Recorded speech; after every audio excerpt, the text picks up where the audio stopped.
Welcome to the show today. I have an announcement to make. I am pansexual. For the past couple of weeks, I've been questioning my sexuality.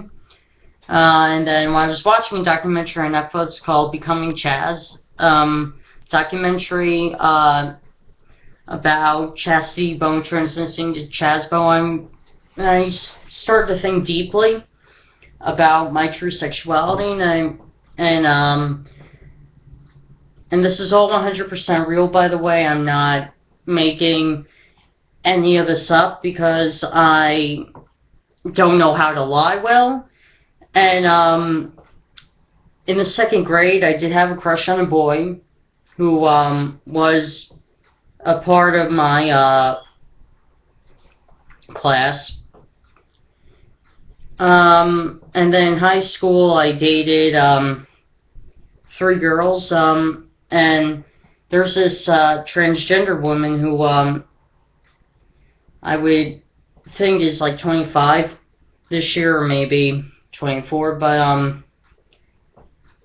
she's a very she's an inspirational person to me because she knows who she is, and she literally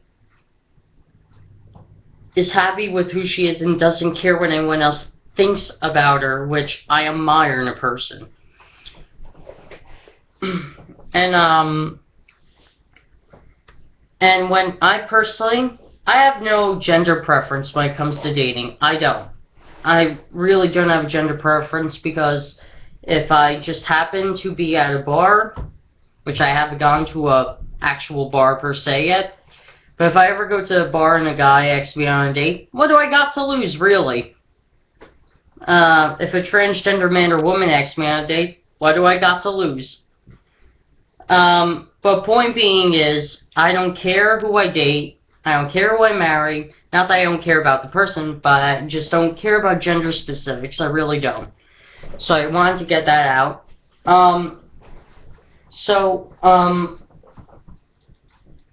If you were paying attention to the news, I believe it was last week, it was San Francisco that raised its local minimum wage from $10 an hour to $15, which is a fantastic raise. Now, California is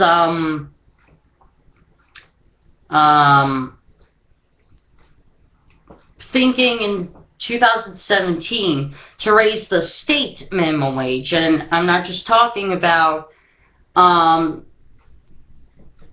specific parts, I'm talking about the whole state of California, raising its minimum wage to, what is it, $13 an hour? Yeah, $13 an hour. And this is a huge increase in the way we basically pay young people my age to work. Even though it's a shitty job, at least the pay is reliable. But anyway, now, Caitlyn Jenner, formerly known as Bruce Jenner, appeared on Vanity Fair magazine, and let me dim the brightness of my iPad so it doesn't screw up the...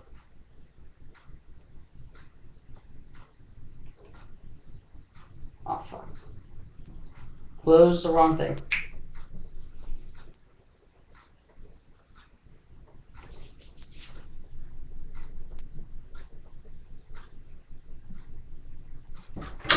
And this is what it turned out to be. What a fantastic transformation, right? And even though now she is legally a she and not a he, Um, if you're my age, you probably remember watching The Amanda Show on Nickelodeon and the spin-off sitcom with the two best friends, Drake Bell and Josh Beck and Drake and Josh. Drake Bell posted a controversial tweet. And lately, everybody gets in a kerfuffle on Twitter or on Facebook or on YouTube over the stupidest comment or the stupidest opinion.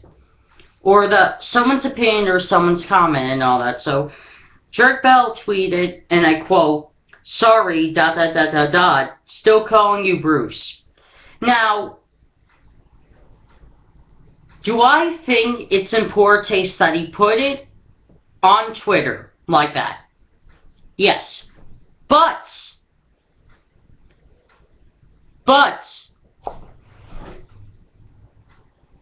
not that I'm defending him, but what I'm doing, think what you want. Apparently Mr. Bubble is outraged by Drake Bell's tweet.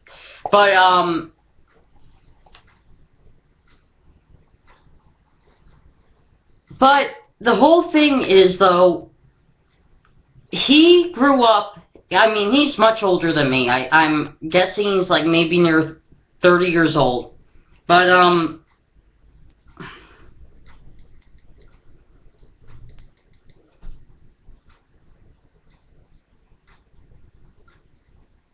yeah, he's 28 years old. So, he's near 30, and he grew up in a time when, Caitlyn Jenner wasn't in existence yet. He grew up in a time when Bruce Jenner was known as Bruce Jenner. And, Bruce Jenner, for a long time, always wanted to start this transition in the 80s. But then he started doing it, then he stopped, and then, he didn't even try to attempt it in the 90s, but in 2015, I actually applaud Caitlyn for actually becoming who she is and getting out of that shell that she was formerly known as Bruce Jenner. So, I applaud her for getting out of that shell. And, do I dislike Drake Bell because of his tweet? No. Do I think it was distasteful for him to put it out on Twitter the way he typed it? Obviously. But, I don't think anybody should get, outrage on Facebook or outrage on Twitter over their opinion. After all, opinions are like assholes and everybody has one. So,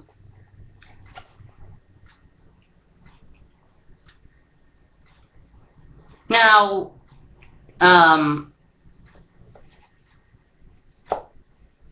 if you don't know what Rand Paul, has been doing, Rand Paul, who's the son of Ron Paul,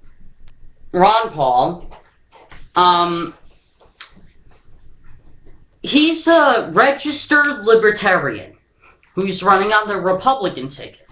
Now, I don't agree with him on everything, but I do agree with him on how the marijuana arrest should, like, stop. This bullshit war on drugs should stop, because it really is a bullshit war on drugs.